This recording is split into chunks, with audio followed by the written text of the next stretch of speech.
Hey everyone, today we got the second half of that tier list. This has all the tanks and supports, and as you can see, I have had poor luck. A lot of mine are grayed out. I don't even have a single SSR plus. Oh, I guess there's only one SSR plus support. I never even noticed that. Anyway, there's not going to be any SRs in this tier list either because you're going to move on from them really quickly. Now let's get into it. So first off, we have Sania, aka Senku, and I'm going to put her in A tier. She is a control and healing unit. Her skill deals 156% damage to rear row enemies and converts 6% of the total damage into HP and heals the ally with the lowest HP. Her passive heals a random ally by 100% of her attack with priority to ally with control debuff. And it also has a 30% chance to inflict Medusa Poison on a random enemy. Medusa Poison is a 3% speed debuff that can stack up to 5 times before it converts to Hallucination, which is a 25% hit rate debuff. And then when that expires, it turns into Slumber, which is a 1-turn stun. That's a lot of passive on a SSR. Passive 2 is a stat buff.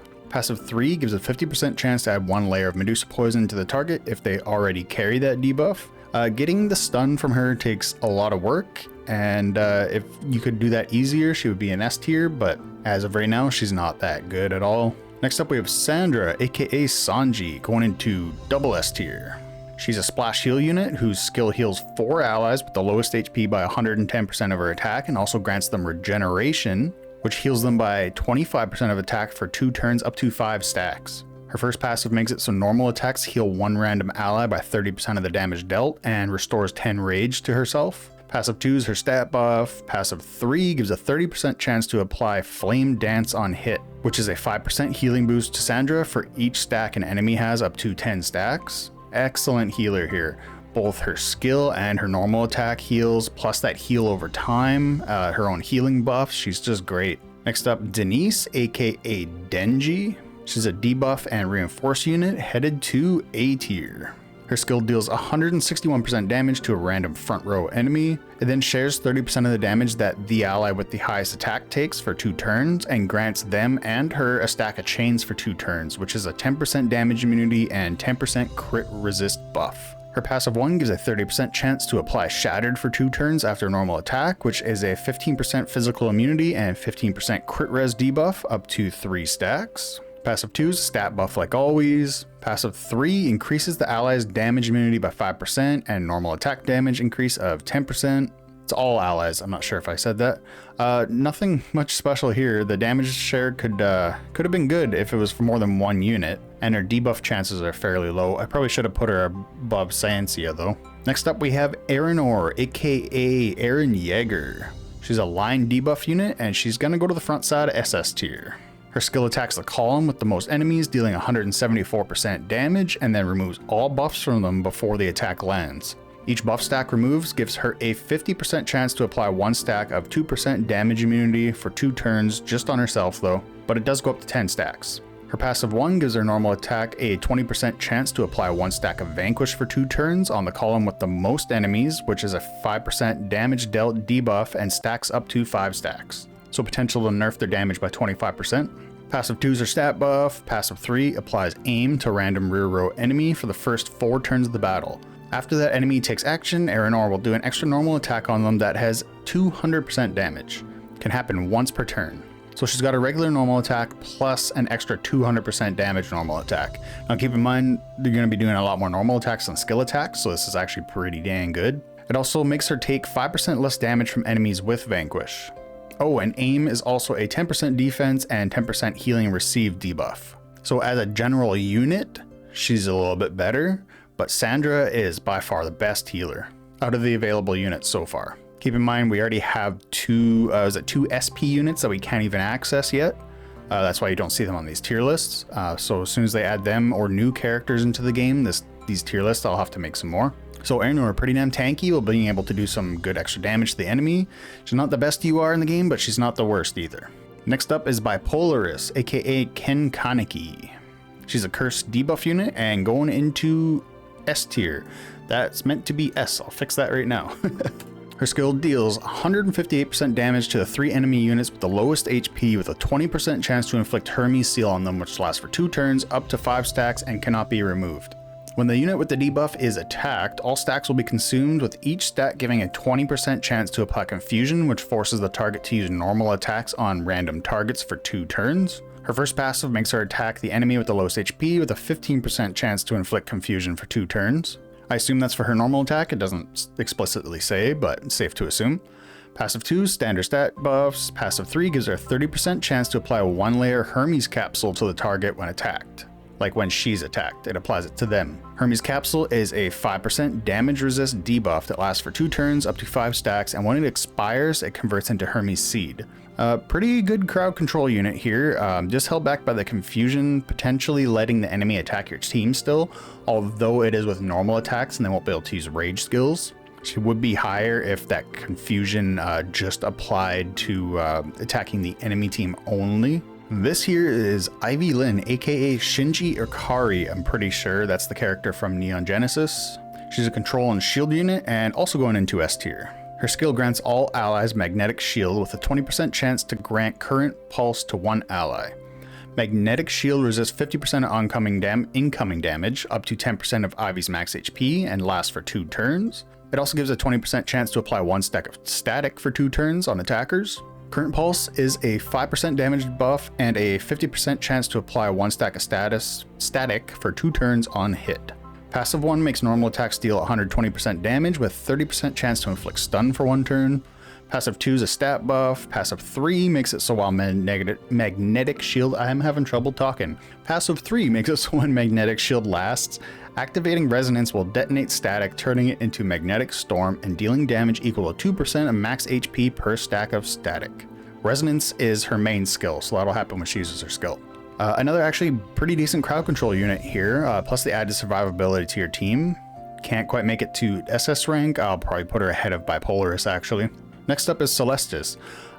This is Seiya, really having trouble talking. This is Seiya Ryujuin. Just call him Seiya, I guess. Usually don't have trouble pronouncing stuff. It's from the anime Cautious Hero, if anybody is wondering. He's the main character. Finally figured out what anime that's from. She's a reinforced damage resist unit and going into S tier. Her skill is a 92% damage AoE with a 30% chance to inflict Sever Wound on 1 random enemy, which I think is actually the bash effect under the skill description because there's no Sever Wound description on there. So bash is a 10% damage immunity debuff and a 1-turn stun. Her first passive gives 1% damage immunity for each 5% HP lost. Also grants a barrier to the ally with the highest attack at the start of each turn, which allows the caster to take 70% of the damage of the next attack to the person with the barrier. Passive 2 is her stat buff. Passive 3 counts damage taken when attacked, excluding damage over time, and adds all that damage to the next rage skill cast. The extra damage is evenly spread to all enemies and is capped at 10 times of Celestus's attack. Yet another decent support. The damage mitigation for your main damage dealer is actually really nice, but I still think Bip Polaris is just a little bit better. Now we have Cronis, aka Jotaro Kujo. She's a curse and buff unit, also our first SP unit. I don't think there's a way to get the other ones right now, like the Gojo and who else was it? I think Sukun is the other one. And guess what? She's triple S tier. And after reading her skills, I probably should have had her in the damage dealers. She's not much of a support unit. So whoops. Anyway, her skill deals 418% damage to the enemy with the highest attack via Time Stop. Time Stop is a debuff that resets the target's rage and prevents them from gaining rage, which is crazy. Each time they're attacked, they take an extra 25% of the caster's attack as true damage, and there's a 50% chance to apply delay for 2 turns. Delay makes targets under Time Stop take an extra 25% of the caster's attack as true damage when Time Stop is removed. Passive 1 grants a 30% chance to increase damage dealt by 30% before a normal attack. Passive 2 is just the stat buff. Passive 3 grants Star Platinum to Cronis before the battle starts for 1 turn, then it enters a cooldown for 2 turns. While she has Star Platinum, her speed, damage, attack, crit rate, and crit damage are all buffed by 20%, which is crazy. Since she's an SP, she also has a 4th passive, which gives a 30% chance to apply Time Stop to 1 random enemy when she uses her skill. That's crazy damage, crazy self buffs, plus the rage clearing prevention is really, really good. That's probably one of the best, not one of the best, or the best support functions from any character. So she definitely belongs in triple S tier. She leans more damage than support, so I probably should have had her in the other tier list like I said, but mistakes were made. Next is Ginar going into S tier. And I finally remembered where this unit was from. It's Gintama. I haven't watched that, but I recognize the pattern on her bikini there. She's a cursed debuff unit who heals 4 of the lowest HP allies by 130% of her attack. There's also a 30% chance to inflict critique on a random front row enemy for 2 turns, which makes them take damage equal to 20% of the caster's attack for using normal attacks, and takes damage equal to 7% of max HP when using rage skills, lasts for 2 turns. Passive 1 gives a 25% chance to inflict deflation for 2 turns after a normal attack, which is a 5% damage immunity debuff, and gives a 25% chance to deal 50% less damage on the next rage skill, and that lasts for 2 turns as well. I'm going to put her into S tier because not only does she have some decent healing, but she can really nerf enemies' damage capabilities. Probably deserves to be ahead of Celestus. Now we have Mentora, aka that guy from Mob Psycho. I can never remember his name. I think it starts with an R. She's a shield and heal unit going into A tier. Her skill heals the ally with the lowest HP by 220% of her attack, with a 30% chance to buff their attack by 10% for 2 turns. Her first passive has a 30% chance to buff 1 random ally with Pierce Up, while also restoring Mentor's Rage by 10. Pierce Up is a 10% Pierce rate buff. I don't think it explained anywhere what Pierce does though. Passive 2 is a stat buff. Passive 3 gives a 30% chance to grant the caster block shield when the battle starts, which blocks damage 1 time. Her healing would be good if it applied to more than 1 person. Her buffs aren't really that great, and her damage block is 1 hit and it's gone, and that's it for the entire fight. It also only has a 30% chance to apply, so that passive could have been a lot better, and she's probably the worst support unit, to be honest. And finally, we have Yukari, who is obviously Sukuna, who is a control and sacrifice unit. She's going to join Cronis in triple S tier. Her skill is 100% damage AoE, plus extra damage of 3% of the target's HP capped at 3 times her attack. She has a 60% chance to apply 1 stack of despair on 2 random enemies, which is a 5% dodge rate debuff, and also limits them to dealing 50% damage with normal attacks to Yukari. Her first passive gains her 1 stack of Conjured Soul when attacked, with a 40% chance to counter the attacker with a normal attack. Conjured Soul gives 1% damage resist and 1% block rate for each stack up to 20 stacks, and can't be removed. After accumulating 20 stacks, she activates Queen of Curses, which is a 15% attack and defense buff, and also grants her immunity to control skills.